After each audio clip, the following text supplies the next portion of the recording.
বাংলাদেশ, ভারত এবং চীন মূলত ধানের উৎপত্তিস্থল। ধানের বহুবর্ষজীবী জাত নিয়ে গবেষণা, যে গবেষণাটা করেছে সেটা আমি বলবো যে একটা মাইলস্টোন, এই সেন্সে যে এখন আর পেরেনিয়াল রাইসের কথা বলি না। রাইজম থেকে যে কুশি গজায় সংখ্যা বেশি এবং তার শক্তিও বেশি, নতুন দিগন্ত উন্মোচিত হতে পারে। দর্শক স্বাগত জানাচ্ছি স্টার পডকাস্টে, সাথে আছি আমি ফয়জুল সিদ্দিকী। আমরা কথা বলব বাংলাদেশের প্রধান খাদ্যশস্য ধান নিয়ে। সাম্প্রতিক সময়ে ধানের একটি জাত, বহুবর্ষজীবী জাত নিয়ে কথা হচ্ছে, এবং এই বহুবর্ষজীবী যে জাতটি রয়েছে এটি আসলে বাংলাদেশের প্রেক্ষাপটে কতটুকু বাস্তবতা সে নিয়েই কথা বলবো। এর জন্য আমাদের সাথে অতিথি হিসাবে আছেন অধ্যাপক ডক্টর আব্দুল হামিদ, একজন কৃষি বিজ্ঞানী। স্যার, আপনাকে স্বাগত জানাচ্ছি আমাদের আজকের পডকাস্টে। কেমন আছেন আপনি? ধন্যবাদ, আমি ভালোই আছি। বাংলাদেশের মানুষের পছন্দের খাবার হচ্ছে ভাত। 3 বেলা আমরা ভাত খাই, এই জন্য আমাদের প্রচুর পরিমাণে ধান উৎপাদন করতে হয়, যেখান থেকে আমাদের চাল আসে। এবং এই ধান কিন্তু হাওর, সমতল, পাহাড় সব জায়গায় ধানের চাষ হয়। তারপরও আমাদের প্রতিনিয়ত ধানের চাহিদা বাড়ছে, আমাদের নতুন নতুন জাত উদ্ভাবিত হচ্ছে। আমরা সাম্প্রতিক সময় দেখছি যে বাংলাদেশের একটি বেসরকারি বিশ্ববিদ্যালয় IUBAT এবং ইউনান ইউনিভার্সিটি চীন যৌথভাবে গবেষণা করছে যে আমরা কিভাবে বহুবর্ষজীবী ধানের জাত উদ্ভাবন করা যায়, যেটি নিয়ে বাংলাদেশের খাদ্য নিরাপত্তা হয়তো কোনো ভূমিকা ভবিষ্যতে থাকতে পারে। এই যে ধানের বহুবর্ষজীবী জাত নিয়ে গবেষণা, কিন্তু আমি যেহেতু কৃষি ছাত্র, আপনি যেহেতু কৃষি শিক্ষক, আপনারা আমাদেরকে পড়িয়েছেন যে ধান নিজেই একটি বহুবর্ষজীবী জাত ফসল। সেই বহুবর্ষজীবী ফসলটিকে নিয়ে আপনারা এক বর্ষজীবী জাতে রূপান্তর করে সেখান থেকে আমরা ধান উৎপাদন করছি, চাল উৎপাদন করছি, সেটিকে আবার বহুবর্ষজীবীতে নিয়ে যাওয়া, এটি আসলে কেন হচ্ছে বা এটিকে আপনি কিভাবে দেখছেন? ধন্যবাদ। এই বিষয়টা আমার নজরে এসেছে। আমি খেয়াল করেছি যে চায়নায়, চীন দেশের বিশেষ করে ইউনান বিশ্ববিদ্যালয়ের বিজ্ঞানীরা বেশ কয়েক বছর ধরে এই কাজটা করছেন, এবং এক সময় ইন্টারন্যাশনাল রাইস রিসার্চ ইনস্টিটিউট, আন্তর্জাতিক ধান গবেষণা, যেটি ফিলিপিন্সে আছে, তারাও এটা নিয়ে কিছুদিন কাজ করেছে। মূলত চায়নার থেকেই শুরু হয়েছিল। বরং একটু বলে রাখি, চায়না, বাংলাদেশ যেরকম, বাংলাদেশ, ভারত এবং চীন, এই 3টা দেশই কিন্তু মূলত ধানের উৎপত্তিস্থল। আমরা অনেকেই বলি যে বিশেষ করে এশিয়ান রাইস, যেটা অরাইজা স্যাটাইভার উৎপত্তি হচ্ছে এই ভারতীয় উপমহাদেশে, এবং তার আবার আরেকটা সেন্টার অফ অরিজিন হলো চীনের দক্ষিণাঞ্চলে, সম্ভবত ইউনানের কাছাকাছি কোনো জায়গায় শুরু হয়েছে। ফলে ধান নিয়ে তাদেরও যেমন ইন্টারেস্ট আছে, উৎসুক আছে, আমাদেরও তেমনি আছে। এবং বাংলাদেশে ধানের দিক থেকে আমরা অনেক দেশের তুলনায় আগে। এখন আমরা স্যার বিশ্বে 3য় পজিশনে আছি। বিশ্বে আমরা 3য়, চায়না, ভারত, এরপরেই বাংলাদেশ, আগে ইন্দোনেশিয়া ছিল। এক্স্যাক্টলি। কিন্তু এই যে আমরা আগেই গেছি, এটার মূলত কিন্তু গবেষণার থেকেই এসছে, এবং আমাদের ধান উৎপাদনের জন্য যে আবহাওয়া দরকার, সেই আমাদের আবহাওয়াটাও এটার জন্য সাপোর্ট করে আমাদের পক্ষে। নতুন একটা জাত, এই জাতটা আবিষ্কার হয়েছে বেশ কয়েক বছর ধরে ইউনানে। তারা এই জাতটা আবিষ্কার করেছে ঠিক ভিন্ন পদ্ধতিতে। এটা নয় যে তারা কোনো এক জায়গার থেকে, যেটাকে আমরা বলি ইন্ট্রোডাকশন, যে অন্য জায়গা থেকে নিয়ে এসে তারা করেছে, তা নয়। তবে এর আগে একটু ব্যাকগ্রাউন্ড বলি যে ধান মূলত, যে কথাটা আপনি বলেছেন, যে এটা বহু বর্ষজীবী বা উদ্ভিদ। একটা ধান গাছ 30 বছর পর্যন্ত বাঁচতে পারে। এক অর্থে তাই। আমাদের দেশে মানুষের সংখ্যা যখন বাড়তেছে, আমাদের খাদ্য চাহিদা বাড়তেছে, আমাদের প্রধান খাদ্য ধান, ফলে আগের মতো ওরকমের ধান আমাদের এখানে কমপক্ষে 7,000 জাতের ধান ছিল, এটা আমাদের তথ্য যা আছে।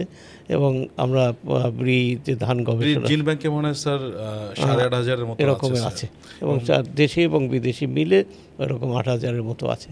এবং আমাদের এখনও অনেক জাত আছে। এই বহু বর্ষ টিকে থাকার মেইন যেটা চরিত্র, সেটা হচ্ছে গাছের শিকড়। তো ধানের শিকড় এত বহু বর্ষজীবী, অন্তত আম গাছের মতো কিংবা অন্য কোনো দীর্ঘস্থায়ী বৃক্ষের সাথে তুলনা করা যাবে না। জি স্যার। তো এইটা একটা বড় জিনিস খেয়াল রাখতে হবে। তারপরে আরও অনেক বায়োকেমিক্যাল বিষয় আছে। তো ধান তো তাহলে আমরা যেটা করছি সেটা হচ্ছে যে ধান যখনই 1 বছর রেখে দিয়ে পরে যদি সেইভাবে পরিচর্যা করা যায়, কাটার পরে কাটারও একটা নিয়ম আছে। আমাদের একজন এটা ধান গবেষণা ইনস্টিটিউট বেশ কিছুদিন বিশেষ করে তার একজন ডক্টর কুদ্দুসের উপরে কাজও করেছেন। কিন্তু প্রথমবারে হারভেস্ট করার পরে কাটার পরে যে হয় খুব তাড়াতাড়ি ওটা যেমন এটা কি স্যার ওই যে রেটুন যেটা স্যার? রেটুন, হ্যাঁ। আমরা স্যার গ্রামে যারা বড় হয়েছি, ধান কাটার পরে নিচের দিকে একটা অংশ থাকে ধানের গোড়া বলে বা নাড়া বলে, আমাদের আঞ্চলিক ভাষায় নাড়া বলে। এই নাড়া কিছুদিন পরে বৃষ্টি পড়লে ওখান থেকে আবার ধানের গাছ গজায় এবং একটা সময় দেখছি যে কিছুদিন পরে 1-1.5-2 মাস পরে ওখান থেকে আবার শীষ আসে। এটাই তো এই প্রক্রিয়াটাই তো স্যার, এই প্রক্রিয়াটাই এবং এই যে জাতের কথা আপনি বলছেন সে জাতও কিন্তু তেমনি, যে আপনার শিকড়টা কিংবা তার নিচে যে রাইজম হয় এইটা তুলে ফেলে না। গাছের গোড়ার একটা নির্দিষ্ট উচ্চতায় কাটতে হবে এবং তারপরে যদি জমিতে রস থাকে, নির্ধারিত পরিমাণ রস থাকলে আবার নতুন করে চারা গজায়, চারা বাড়ে, টিলারটাকে কী বলে, গাছ গজায়। এই গাছ গজানোর পদ্ধতিটা হতো তার পারিপার্শ্বিক অবস্থা এবং তার জিনগত কিংবা তার বংশগত ব্যাপার। তো সব জাতে যে রেটুন আগেও হতো তা কিন্তু নয়, কিন্তু রেটুন হওয়ার মতো কিছু জাত ছিল, এখনও আছে। যেমন সাউদার্ন পার্টে আমি দেখেছি যে আউশ ধানের এরকম জাত আছে, যে আগে যদি কাটার পরে যদি একটা নির্ধারিত উচ্চতায় যদি কাটা থাকে, তারপরে যদি ঠিকমতো জমির রস থাকে তাহলে গাছ গজাবে। তবে এই যে জাতের কথা বলা হচ্ছে ইউনান বিশ্ববিদ্যালয়, যে জাতটা এটা আইইউব্যাট সম্ভবত তাদের নিজেদের নয়, এটা ওখান থেকে নিয়ে এসছে।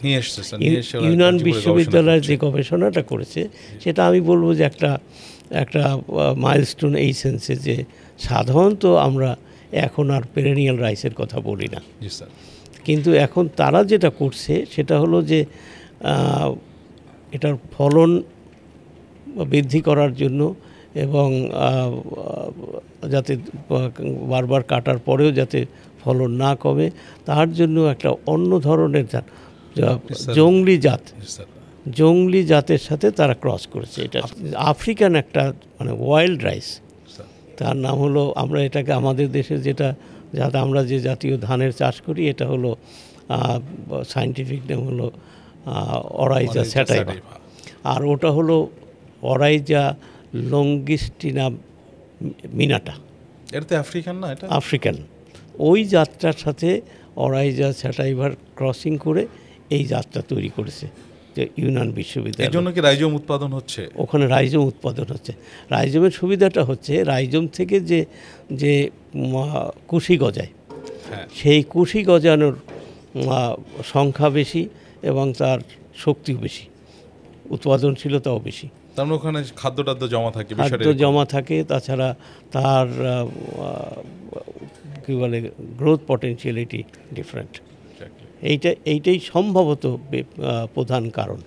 কিন্তু কথা হলো কি স্যার, আমরা যেটা দেখছি যে এটা ডেফিনেটলি একটা নতুন কনসেপ্ট, নতুন হয়তো এটা মিউটেশন করে বা ব্রিডিং করে তারা এই রাইজমটা নিয়ে ওরা কাজ করছে। বাংলাদেশে এই যে আফ্রিকান যে জাতের কথা আপনি বলছেন, আমরা এর আগে নেরিকার গল্প শুনেছি, নেরিকা নিয়ে বাংলাদেশে কাজ হয়েছে। আমাদের তৎকালীন কৃষিমন্ত্রী উনি মারা গেছেন, মতিয়া চৌধুরী, উনি এই নেরিকা নিয়ে বাংলাদেশে ব্যাপক আলোড়ন করলেন। কিন্তু পরিশেষে আমরা ফলাফল হিসাবে যেটা দেখলাম, এই জাতটা কিন্তু বাংলাদেশ আর টিকলো না। ফলনের সমস্যা, সমস্যা, অনেক সমস্যার কারণে কিন্তু এটি কিন্তু জাত হিসাবে আর আসলেও এটি কিন্তু বাজারে টিকলো না, কেউ আর কৃষকরা এটি নিচ্ছে না। এখন এই জাতটা যে রাইজম উৎপাদন করছে, এটি কি আসলে আমরা আমাদের হাওরে চাষ করতে পারবো? আমরা কি সমতলে চাষ করতে পারবো? আমরা কি পাহাড়ে চাষ করতে পারবো? কোন জায়গার জন্য এই জাতটা আসলে উপযোগী হতে পারে? এই জায়গায় আমার কাছে মনে হচ্ছে যে একটু আমরা বোধহয় ভিন্ন আঙ্গিকে কথা বলছি। সেটা হচ্ছে যে নারিকা মূলত শুষ্ক আবহাওয়ার, শুষ্ক জমিতে, মানে আমরা উঁচু জমি এবং কন্ডিশন, ড্রাই ল্যান্ড, ফলে সেইখানে এটা drought tolerant, highly drought tolerant. এবং NERICA as a variety is not that bad. কিন্তু যেটা অসুবিধা আমরা যখন তখনকার যে যার কথা আপনি উল্লেখ করলেন, এবং সেই সাথে আমাদের কিছু কিছু কৃষিবিজ্ঞানীও তার সাথে হয়তোবা বাধ্য হয়ে সায় দিয়েছেন, সেটা হচ্ছে তারা এটাকে ব্রি কর্তৃক যে সমস্ত উদ্ভাবিত ধান তাদের সাথে তুলনা করছে। আমার একটা মনে আছে, একটা মিটিংয়ে বলা হচ্ছিল, তখনকার যে ডিজি ছিলেন ডক্টর মান্নান, উনিও সাহস করে বলেন নাই, কিন্তু উনি অতটা উৎসাহী ছিলেন না। আমরা গোড়া থেকেই বলেছি যে এটা করা ঠিক হচ্ছে না, এই কারণেই যে এটার ফলনের যে মানে পোটেনশিয়ালিটি কম। স্বাভাবিকভাবেই যে কোনো stress tolerant crop, normal growth কন্ডিশনের টলারেন্ট ক্রপের ফলন কম দিবে, এই কারণ তার ডিফেন্স মেকানিজমে তার এনার্জি শক্তি ক্ষয় হচ্ছে। তো এইখানের থেকে এই যেটা আমরা আলাপ করতেছি যে যেটা পেরেনিয়াল রাইস বলে, মানে চায়না ইতিমধ্যে 3টা জাতের কথা আমি শুনেছি, একটা PR23, PR25 এবং PR107। 3টা জাত সম্পর্কে যেটা বলা হচ্ছে, আমরা যেটা জানতে পেরেছি সেটা হচ্ছে তার ফলন উৎপাদনশীলতা ভালো, ওই কন্ডিশনে ভালো। ইউনানের কন্ডিশনে ওটা ভালো না। এখানে একটা জিনিস হলো যে এর সুবিধাটা হলো যে একবার যদি লাগিয়ে দেওয়া যায়, তাতে তারা 3 বছরে 6টা ফসল নিতে পারে, এবং ওর কারো ধারণা যে 5টা ফসলও নেওয়া যায়। কিন্তু আমি ডাটা দেখেছি, তাদের যে গবেষণার তথ্য, তাতে মনে হচ্ছে যে প্রথম বছর যে ফলন হয়, দ্বিতীয় বছর তার থেকে প্রায় 20% কমে যায়, আর তৃতীয় বছরে তার ফলন অর্ধেকে নেমে যায়। তো এইটা চায়নার জন্য এটা হয়তো বা ঠিক আছে, কারণ তাদের জনসংখ্যা কমে যাচ্ছে, কৃষিতে সারা দুনিয়াতেই কৃষিতে মানুষ আর টিকে থাকতেছে না। যাদের ইন্ডাস্ট্রিয়ালাইজেশন হয়েছে, যাদের ইকোনমিক ডেভেলপমেন্ট হয়েছে, অর্থনৈতিক দিক থেকে যারা বিকাশ লাভ করেছে, সেই সব জায়গায় কৃষি খুব বেশি মানে টিকে থাকতেছে না, কৃষিতে টিকে থাকতেছে না। আমেরিকার কথা আলাদা, কেন আমেরিকা হলো খুবই ক্যাপিটাল ইন্টেন্সিভ এগ্রিকালচার, তবুও গত 2 বছর ধরে আমেরিকাতে কৃষিতে খুব বিপর্যয়ের কথা শুনতেছি। তো আমরা যে কথা বলছিলাম, এই ধানটা নিয়ে বাংলাদেশের পটেনশিয়ালিটি কি, তার আগে ওইখানে বলি যে ইউনানের কন্ডিশন, তার যে আবহাওয়া, তার যে বিশেষ করে তাপমাত্রা আর আমাদের তাপমাত্রা একরকম নয়। ওদের যে সারা বছর যখন হবে, আমাদের যখনই আমরা বহু বছর জীবীর কথা বলবো, তখন কিন্তু আমাদের 2টা জিনিস খেয়াল রাখতে হবে। একটা হচ্ছে যে তার দিনের তাপমাত্রা কত, রাতের তাপমাত্রা, আর একটা হলো যে তার সূর্যের আলো কতটুকু, কারণ ফলন তো নির্ভর করবে সূর্যের আলো এবং তাপমাত্রার উপর। তো ওইখানকার আমরা যেটা জানি যে ইউনানের তাপমাত্রা হলো বছরে বেশিরভাগ সময় ঠান্ডা। যেমন আজকের তাপমাত্রা আমি দেখলাম ইউনানে আজকে হলো 24 ডিগ্রি ম্যাক্সিমাম, আর মিনিমাম হলো 10 ডিগ্রি। তো এই রকম অবস্থার মধ্যে তাহলে শীতকালে আরও বেশি, শীতকালে 6 ডিগ্রি নেমে যায়, কিংবা আরও কম, আবার উপরের দিকে 18-20 ডিগ্রি। ফলে ওই জায়গায় তাদের ওই কন্ডিশন এটা ভালো। এবং আমি আগেই বলেছি, আমরা যদি স্যার একটু তুলনা করি ওইখানকার যে তাপমাত্রা এই মুহূর্তে এবং সূর্যের আলোর যে অবস্থা, বাংলাদেশে তো স্যার ধান উৎপাদন যখন আমরা করি, বিশেষ করে ফ্লাওয়ারিং স্টেজে, আমরা বড় মৌসুমে আমাদের তো স্যার ফ্লাওয়ারিং স্টেজে টেম্পারেচার আসলে তাপমাত্রা কত লাগে? আমাদের নর্মাল যে সমস্ত ধান আমরা তৈরি করি তাতে 31 ডিগ্রির মধ্যে 31 ডিগ্রির কম হলে তার জন্য ভালো ফ্লাওয়ারিং টাইমে। কিন্তু ওরা কিন্তু 26-এর নিচে পাচ্ছে, ওদের তাহলে তো আরও ভালো। এবং আরেকটা হলো যে এই ওয়াইল্ড রাইসটা, বিশেষ করে যে পিআর, যেটা 3টে ভ্যারাইটি, 3টাই কুল লাভিং প্ল্যান্ট, এবং অরাইজা লংগিস্টেনা মিনাটা, এটা কোল্ড এবং ড্রাই সিজনের, ড্রাই কন্ডিশনের জন্য ঠান্ডা পছন্দ করে, ড্রাই পছন্দ করে। তবে PR23 যেটা বাংলাদেশে এসছে, সেটা ইরিগেটেড কন্ডিশনেও ভালো হয়, এটা আমরা শুনেছি। আমরা দেখি নেই, কিন্তু তবে সেইটা বাংলাদেশের যে সমস্ত হাই ইল্ডিং ভ্যারাইটি কিংবা হাইব্রিড আছে তার তুলনায় এই কন্ডিশনে কতটা ভালো হবে সেইটার কম্প্যারিজন ডাটা আমাদের হাতে নাই। তাহলে স্যার আমি তো দেখছি স্যার, আমরা খুব আশা নিয়ে আমরা পত্রিকায় খবরটি দেখেছি, কৃষকরা দেখেছেন, অনেকে বীজের কথা বলছেন, বীজ কিভাবে পাওয়া যাবে। এই যে কৃষকদের মধ্যে যে একটা আকাঙ্ক্ষা ভালো কিছু হবে, আপনার বক্তব্য দিয়ে তো স্যার কৃষকরা হতাশ হয়ে যাবে। না, আমি হতাশার কথা বলছি না, আমার কাছে মনে হচ্ছে এটা একটা নতুন দিগন্ত উন্মোচিত হতে পারে যদি আমাদের এই হতাশা যদি বাদ দিই, তাহলে স্যার আমরা কি স্যার পাহাড়ের কথা বলতে পারি?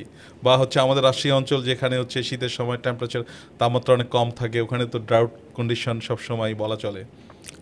পাহাড়ে বলা যায়, পাহাড়ের কথা বলা যায়, কিন্তু এখানে একটা বিষয় বুঝতে হবে, সেটা হচ্ছে ওখানে বছরে 2 বার ফসল নেওয়া যাবে, আচ্ছা, 3 বার নয়। কিন্তু পাহাড়ে বাংলা না, কি বলে এই জাতটা বছরে 2 বার ফলন দিবে। বলা হচ্ছে যে প্রথম সিজনে ফার্স্ট কাটিংয়ে 8 টনের মতো দিবে, পরের কাটিংয়ে 6 টনের মতো দিবে। এইটা হলো ইউনিয়ন কন্ডিশনে, কিন্তু সেই অবস্থা বাংলাদেশে কি হবে আমরা সঠিক জানি না। দ্বিতীয়ত হচ্ছে আমাদের দেশে জমি পড়ে থাকবে, এইটা বোধহয় করা যাবে না এই কারণে যে আমরা শুধু যে ধান করি তা তো নয়, অন্য ফসলও করতে হবে। এখন আম গাছের মতো যদি ধান হয় একই জায়গায় যদি বছরের পর বছর থাকে, সেই জমিতে ওই ধান ছাড়া আর কিছু করা যাবে না, এবং ধান পাওয়া যাবে বড় জোর 2টা ফসল। এবং 8 এবং 6 আমি যদি বলি স্যার, হেক্টরে 8 টন এবং 6 টন মানে 14 টন বছরে ধানের উৎপাদন হবে। কিন্তু স্যার এখানে আমরা যেটা দেখছি, বাংলাদেশে যেহেতু স্যার ল্যান্ড রিটায়ারমেন্ট বলে কোনো শব্দ নাই, আপনি যেটি বলছেন, মানে আমরা সারাদিন কাজ করে রাতে ঘুমাই, অবসর নেই, কিন্তু জমির তো কোনো অবসর নেই স্যার। সারা পৃথিবীতে আমরা যেটা দেখছি যে ইউএসএতে যেটা হয় বা কানাডাতে যেটা হয়, 2 বছর ফসল চাষ করলে 1 বছর ল্যান্ডটাকে রিটায়ারমেন্ট করে দিল, 1 বছর ফেলে রাখলো। বাংলাদেশে তো স্যার এই সুযোগ নাই।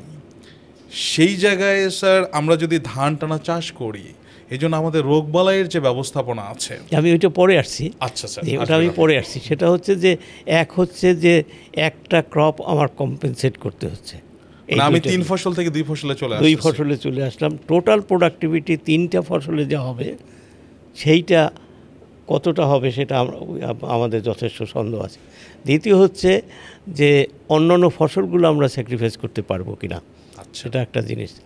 তারপরে হচ্ছে যে একটা বড় অ্যাডভান্টেজ যেটার জন্য আমি মনে করি যে এটা একটা দিগন্ত উন্মোচন করতে পারে, সেটা হলো যে এর জন্য লেবার কস্ট একেবারেই কমে যাবে।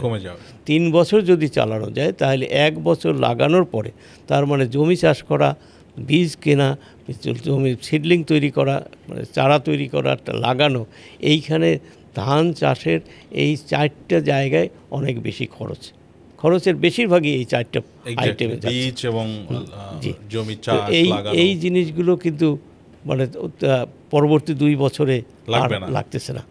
তার মানে যদি 6টা ফসল ধরি আমি, 6টা ফসলের মধ্যে 5টা ফসলেই এটা লাগছে না। এটা একটা বড় রকমের উপকার হতে পারে। কিন্তু দেখতে হবে যে তার ওই যে হিসাব করলাম ইউনিয়নে 8 টন আর 6 টন, সেইটা বাংলাদেশে কত টন হবে সেটা আমরা জানি না। যদি সমপরিমাণ না হয় তাহলে কৃষকরা ক্ষতিগ্রস্ত হবে। দ্বিতীয় হচ্ছে যে আমাদের এলাকায়, মানে বিশেষ বাংলাদেশে যে পোকামাকড়ের উপদ্রব খুবই বেশি স্যার। এখন একটা মৌসুম চলছে, যেহেতু মাজরা পোকা থেকে অনেক পোকা এখন আমরা দেখছি আমাদের দেশে, যেহেতু টেম্পারেচার বেশি এবং সেই সাথে হিউমিডিটি বেশি, ফলে এইটা পোকামাকড় এবং রোগবালাইয়ের জন্য খুবই চমৎকার আবহাওয়া। এই আবহাওয়ায় ধানটা টিকানো যাবে কিনা যদি লার্জ স্কেলে করা যায়। যে বিশ্ববিদ্যালয় করেছে সেখানে আমি যতটা শুনেছি অল্প পরিমাণ জমি এক্সপেরিমেন্টাল ফিল্ডে করেছে, কিন্তু সেইটাই যখন ফিল্ডে নেওয়া হবে তখন কতটা পারফর্ম করবে বলা মুশকিল। ইউনিয়ন বিশ্ববিদ্যালয় যখন বাংলাদেশে আসলো, আপনি কি স্যার মানে জানেন কিনা যে তারা ব্রিকে অ্যাপ্রোচ করেছে কিনা? আমার তো মনে হয় তাদেরকে অ্যাপ্রোচ করার কথা, কারণ তাদের তো ওই সক্ষমতা আছে, সেটি আছে। পাশাপাশি বাংলাদেশ কৃষি বিশ্ববিদ্যালয় আছে, অনেক বড় বিশ্ববিদ্যালয় যেখানে অনেক ধরনের গবেষণা হয়। আমরা বিনা আছে, আমাদের শেরেবাংলা এগ্রিকালচার ইউনিভার্সিটি আছে, অনেকগুলো এগ্রিকালচার ইউনিভার্সিটি। এদের কাছে কি তারা আসলে গেছে কিনা, বা আমার কথা হলো যে এই প্রাইভেট একটি বিশ্ববিদ্যালয় এটি কৃষির অনেক দিন ধরে এখানে গ্রাজুয়েট তৈরি করছে, তাদের কাছে কেন আসলো স্যার? প্রথম দিকে বোধহয় তাদের অ্যাপ্রোচ করেছে, তারা এটাকে Deny করছে। অতটা উৎসাহ দেখায় নাই। আচ্ছা। উৎসাহ দেখায় নাই, এখন তাদের নিজস্ব সমস্যা থাকতে পারে, তারা অন্যান্য প্রোগ্রামে ব্যস্ত থাকতে পারে, অথবা জি। তারা মনে করতে পারে তাদের হাতে আমরা যেমন তথ্য জানি তার চেয়ে হয়তো বা তারা আরও বেশি জানে যে এইটার ভবিষ্যতে আপাতত হয়তো বা সম্ভাবনা নেই। কিন্তু আমি একেবারে সম্ভাবনা নাই এটা বলতে চাচ্ছি না, এই কারণে যে আমরা যখন আরেকটু অর্থনৈতিকভাবে উন্নত হব, Exactly. আমাদের যখন লেবার ক্রাইসিস হবে, হ্যাঁ, তখন এমনও হতে পারে যে আমরা দুইটা ফসল নিয়ে আমরা এটা নিয়ে সন্তুষ্ট থাকব। এটা খুব অসম্ভব কিছু না। তখন এই যাত্রা আমাদের জন্য তখন খুবই এই গুরুত্বপূর্ণ যাত্রা হতে দরকার, পারে। এই জার্মপ্লাজমটা আমাদের সংগ্রহে থাকা দরকার এবং আরও বেশি এটার উপরে গবেষণা হওয়া দরকার। আমি বলি নেই যে আমি যেটা কথা বলতে ভুলে গেছি, সেটা হলো যে ইউনিয়ন বিশ্ববিদ্যালয় কিংবা অন্যান্য বিশ্ববিদ্যালয়, ইউনিয়ন বিশ্ববিদ্যালয় কাজ করেছে অনেকগুলো আন্তর্জাতিক প্রতিষ্ঠানের সাথে এবং অন্য দেশের সাথে, বিশেষ করে ইউনিভার্সিটি অফ লুন্ড, সুইডেনের লুন্ড বিশ্ববিদ্যালয়ের সাথেও কাজ করেছে। তো এই যে মানে বহু দেশের ব্যাপী যে প্রজেক্টটা হয়েছে, এটা আমার কাছে তো মনে হচ্ছে নতুন তথ্য জেনারেট করতেছে, নতুন জার্মপ্লাজম নিয়ে আসছে এবং এটাকে এক্সপ্লয়েট করা দরকার। যদি আমরা বাংলাদেশ বা এই সাবকন্টিনেন্টের কথা বাদ দেই, বা এই এশিয়ার কথা বাদ দিয়ে আমরা যদি আমেরিকার কথা বলি, তাদের তো স্যার হচ্ছে গম এবং ভুট্টা তাদের প্রধান খাদ্যশস্য। তাদেরও তো গম, এটাকে তারা এক বর্ষজীবীতে তারা চাষবাস করে, ভুট্টা কেউ করে। আপনি যদি আমেরিকায় দীর্ঘদিন পড়ালেখা করেছেন সে 80-র দশকে, সেই সময় কি স্যার এইসব পেরিনিয়াল ক্রপ নিয়ে বা হচ্ছে ভুট্টাকে বহুবর্ষজীবী বা গমকে বহুবর্ষজীবী করবার তাদের কোনো পরিকল্পনা ছিল কিনা বা দেখেছেন কিনা আপনি? না, আমি যখন ক্যান্সার স্টেট ইউনিভার্সিটিতে কাজ করেছি, তখন আমি গম নিয়ে কাজ করেছি। আচ্ছা। গমের সাথে আমার যে প্রফেসর ছিলেন তার সাথে গম, তো সেই গমের আমি কোনো বিজ্ঞানীকে, যেমন এলমার হাইনি খুব নাম করা লোক, যারা গম নিয়ে কাজ করেছেন তারা জানেন, ফাদার অফ হুইট ব্রিডিং বলা হয়। ওনার মুখ থেকে আমি কখনো ওই পেরেনিয়াল হুইটের কথা দেখিনি। তবে আমরা আমার যতটা মনে পড়ে যে আমাদের ফার্মে যাওয়ার পথে রাস্তার বাঁদিকে, আমার এক্স্যাক্টলি এখন মনে নেই, জায়গাটার নাম সেলাইনা, এরকম একটা জায়গা আছে, সেলাইনায় একটা ইনস্টিটিউট আছে, তার নাম হলো ল্যান্ড ইনস্টিটিউট। তো সেইখানে আমরা কোনো কারণে, আমার এক্স্যাক্টলি মনে নাই কী কারণে, আমরা ওই এলাকায় গেছি এবং সেখানে একজন বলছিলেন এবং একটা গাছও আমাদের দেখিয়েছিলেন যে গমের মানে ভুট্টার কথা বলছেন স্যার? গমের আচ্ছা। ওয়াইল্ড গম, কার্ন কি ক্র্যান এরকম কিছু এক্স্যাক্টলি আমার মনে নেই, সেটা অনেক বড় এবং ছোট ছোট দানা বিশিষ্ট গম দেখাচ্ছিল। তখন একজন বলছিলেন, বিজ্ঞানী বলা যাবে কিনা I am not quite sure, কারণ উনি বলতেছিলেন যে যদি গম পেরেনিয়াল করা যায় তাহলে তো এরকম প্রতি বছর লাগাতে হবে না, আমাদের কষ্ট করতে হবে না, ওটা অনেক সহজ হয়ে যাবে। এখন আমেরিকা কিংবা যারা চায়না, তাদের জন্য তো বাইরে থেকে আমদানি করাও কঠিন না, কিন্তু বাংলাদেশের জন্য কঠিন। কারণ আমরা যদি এক মণ ধান কম ফলন পাই, তাহলে বাংলাদেশে যে 11 মিলিয়ন হেক্টর জমিতে আমরা ধান করি, 11 মিলিয়ন হেক্টর আপনার 11 মিলিয়ন মন কম পাবো। ফলে এই বিষয়টা আমাদের খেয়াল রাখতে হবে। তবে আমি বলি যে ফর রিসার্চ পারপাস, গবেষণার জন্য আমাদের এইটা দ্বার উন্মুক্ত রাখতে হবে, এটা একটা ভালো।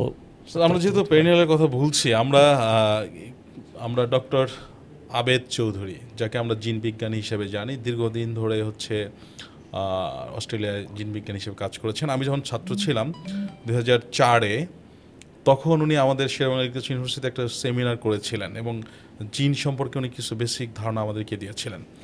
উনি গত কয়েক বছর যাবৎ উনি ওনার যে সিলেটের যে ওনার যে কানিহাটি যে জায়গাটি আছে, সেখানে উনি হচ্ছে একটি পঞ্চব্রীহি নামে একটি ধানের জাত নিয়ে কথা বলছেন এবং এটি মানুষের মুখে মুখে আমরা বিভিন্ন ধরনের ফিচার দেখেছি, স্টোরি দেখেছি এবং মানুষ এটির বীজ কিনবার জন্য আমাকে অনেকে ফোন দিয়েছে যে আমি পঞ্চব্রীহির বীজ নিতে চাই, কিভাবে পাবো, কার সাথে যোগাযোগ করব। আমি যদিও এটা নিয়ে আমার কোনো ব্যক্তিগত কোনো রিপোর্ট নাই। এই যে পঞ্চব্রীহি কি আর এই যে নতুন আইইউবিএটি এবং ইউনান যেটি করছে, এটির মধ্যে আসলে পার্থক্যটা, মূল পার্থক্য কোনো আছে কি না? একটা বড় পার্থক্য হলো যে যে পঞ্চব্রীহি যে জাত, সেই পঞ্চব্রীহি জাতটা হলো আমাদের নর্মাল যে অরাইজা স্যাটাইভা জাতেরই পুরানো ধান, আমরা যেটাকে লোকাল ধান বলি, ইন্ডিজেনাস ধান বলি, সেই রকম ধান এরকম বহু আছে। যেমন আমি যদি বিন্নি ধানের কথা বলি, বিন্নি ধানেরও যদি হারভেস্ট করার পরে সেখানে যদি পানি থাকে, মাটিতে পানি থাকে, সেটাও পরের বছর হবে। অন্য এরকম বহু জাত আছে, আমরা ছোটোবেলা দেখেছি এরকম বহু জাত আছে। এবং ষাটটা ধান বলি আমরা, 60 দিনে পাকে। এই ধানটা বছরে 3বার করা যায় এবং হারভেস্ট করে একবার লাগিয়ে 3বার করা যেত, কিন্তু তাতে যে ফলন হতো তার চেয়ে অনেক বেশি ফলন হয় এখন একটা ফসলেই। ফলে মানুষ কি এটা করবে? বহুব্রীহি হয়তো বা এরকমই একটা জাত, লোকাল একটা জাত, তার কাছে মনে হয়েছে যে এই জাতটা 3বার ফল, কিন্তু 3বারের টোটাল ফলনটা কত সেটা আমাদের দেখতে হবে। নিশ্চয়ই কোনো লোকাল জাত আমাদের কোনো উচ্চ ফলনশীল জাতের সাথে তুলনা করা যাবে না। এটা নিয়ে কোনো কন্ট্রোভার্সির কিছু নেই। উনি যেটি বলছেন, উনি জেনেটিক মিউটেশন করছেন, ব্রিডিং করছেন, করে টোরে এটাকে উচ্চ ফলনশীল করবার উনি চেষ্টা করছেন। উনি বলছেন যে লোকাল যে জাতগুলো আছে তার চেয়ে বেশি ফলন দেয়। মানে ওই যে মিটিংয়ের যে ওয়ার্কশপের কথা আপনি বলছেন অথবা সেমিনারের কথা, জি জি, আমি ওই উপস্থিত ছিলাম। আমি এবং প্রফেসর খালেক। জি, তো আমি ব্রিডিংয়ের লোক না, প্রফেসর খালেক স্যার তো ব্রিডিং এর ছিলেন, উনি তো মারা খালেক সাহেব গেছেন। যে প্রশ্ন করেছেন সেই প্রশ্নের কিন্তু উনি জবাব দিতে পারেননি। প্রশ্নটা ছিল যে কোন কোন জাতের সাথে ক্রসিং করে এই জাতটা উদ্ভাবন হয়েছে। এটা তার জন্য কনফিডেন্সিয়াল না, এটা বলবে কেন স্যার? না, তা তো কনফিডেন্সিয়াল কিছু না, এটা তো কনফিডেন্সিয়াল হওয়ার কথা না। উনি কি যেমন বলছেন আমরা স্যার? জানি যে উনি তার সঠিক উত্তর দিতে পারেননি। কারণ হচ্ছে যে দুটো জাত যদি হয় তাহলে প্যারেন্টসদের যদি কোনোটার উৎপাদনশীলতা বেশি না হয় তো পরেরটার অফস্প্রিংয়ের কিংবা তার পরের জেনারেশনে হাইব্রিড বলে F1 বা F1 কিংবা F2-তে বেশি ফলন আসবে কোত্থেকে? মানে এটা একটা সিলেকশন এবং তার এলাকারই কোনো একটা সিলেকশন হতে পারে। এখনও অনেক জাত আছে যেগুলো আমাদের জিন ব্যাংকে হয়তো বা নাই, থাকতেও পারে, অথবা আমরা সেগুলোকে এক্সপ্লয়েট করিনি। কিন্তু বহুব্রীহি জাতের কথা যে বলে সেই জাতের ফলন অত বেশি না। একবার লাগালে, আমি তো বললাম যে পেরেনিয়াল জাত হিসেবে ধান মূলত পেরেনিয়াল, মূলত বহুবর্ষজীবী। ফলে ওটা রেখে দিয়ে তার থেকে যে কুশি গজাবে সেই কুশি হারভেস্ট করে অল্প দিনেই আবার হারভেস্ট করা যায়, 40 দিনের মধ্যে হারভেস্ট করা যায়। তো কিন্তু তার ফলনটা কী সেটা দেখতে হবে। কৃষককে ফাঁকি দিয়ে লাভ নেই, কৃষকের মানে আর্থিক উন্নতিটা দেখতে হবে এবং তারা যাতে না ঠকে যায় সেই জিনিসটা দেখতে হবে। এবং আপাতত আমি এটার সুযোগ সুবিধা খুব একটা দেখতেছি না। আপনার তো স্যার নিজেরও একটা ভ্যারাইটি ছিল যেটিকে নর্থ বেঙ্গলে ব্যাপক জনপ্রিয়, বিউ ধান 1 ছিল। বলা হয় যে এই ধানের কারণে হচ্ছে আপনার ওইখানে যে আমরা যেটা বলি যে নর্থ বেঙ্গলের সবচেয়ে বড় প্রবলেম মঙ্গা দূর হয়েছে। মঙ্গা দূর হয়, এটাও একটা কন্ট্রিবিউট করেছে। হ্যাঁ, বিউ ধান 1 যেটা হলো সেটা ওইভাবে মঙ্গার জন্য যে নিয়ে যাব এটার উদ্দেশ্য ছিল না। আমরা তখন এটা 90 দশকের গোড়ার দিকে আমাদের তখন ধারণা হলো, আমি এবং আমার একজন কলিগ ছিলেন ডক্টর অরুণ ভৌমিক, তো উনি ছিলেন প্ল্যান্ট ব্রিডিং, আমরা একবার থাইল্যান্ডে গেছিলাম। তো থাইল্যান্ডে আমরা দেখেছি যে ধান একটা খুবই মানে চমৎকার কোয়ালিটির একটা ধান। আমরা সেই ধানটাকে নিয়ে এসেছি। থাইল্যান্ডের ধানের সাথে বাদশাভোগ নামে একটা যশোরে খুব প্রচলিত জাত ছিল, খুবই ভালো জাত, মানে সেন্টেড রাইস, ওইটার সাথে আমরা ক্রস করে এই জাতটা আমরা তৈরি করেছিলাম অনেক বছর ধরেই, প্রায় 7 বছর আমরা কাজ করেছি। কাজ করার পরে ওটা তখন শেষের দিকে ডক্টর নূর মোহাম্মদ মিয়া সাহেব ব্রিতে একসময় খুব নাম করা একজন বিজ্ঞানী ছিলেন। হ্যাঁ, উনিও এসে বললেন যে এরকম একটা ভালো ম্যাটেরিয়াল, এটা কেন আপনার ফেলে রাখছেন, এটা রিলিজ করে দেন। তো ওইটা যাই হোক রিলিজ হওয়ার পরে আমরা নর্থ বেঙ্গলে ট্রায়ালে দিলাম। বাই দিস টাইম আমরা তখন ওই দেশ খাদ্যে স্বয়ংসম্পূর্ণ হয়ে যাবে এরকম কথা আমরা আর চিন্তা করার তখন আর মাথায় আসেনি। এবং এই সময় মঙ্গা দূরীকরণের জন্য এই একটা ধান, ব্রি ধান 11 বোধহয় কাজ করেছে, এরকম কিছু কিছু ধান নিয়ে তখন কাজ করে, এবং বিশেষ করে আরডিআরএসের ডক্টর নিয়োগী এবং আরও অন্যান্যরা এটা নিয়ে কাজ করেছে। তো ওই সময় আমরা যে ধানটা স্প্রেড করেছিলাম এখনও রংপুরে কোনো কোনো জায়গায় আছে। স্যার আপনি যেমনটি বলছিলেন যে সেই হিসাবে আমরা বলতেই পারি যে গবেষণা আমাদের চলতেই থাকুক, আমাদের জনসংখ্যা নেগেটিভ হোক চায়নার মতো, বাংলাদেশের মানুষের ভাত খাওয়ার পরিমাণটা কমে যাক, তাহলে হয়তো ভবিষ্যতে এই যাত্রা আমাদের জন্য অর্থনৈতিকভাবে ভায়াবল হতে পারে। হ্যাঁ, আমি একটু যোগ করি যে ওই সময় যদি আমাদের অর্থনৈতিক অবস্থা ভালো হয়, আমাদের পার ক্যাপিটা রাইসের কনজাম্পশন যদি কমে যায়, তাহলে হয়তো বা আমরা খুব শীঘ্রই এটা করতে পারবো। ধন্যবাদ স্যার আপনাকে। জি, আপনাকেও ধন্যবাদ।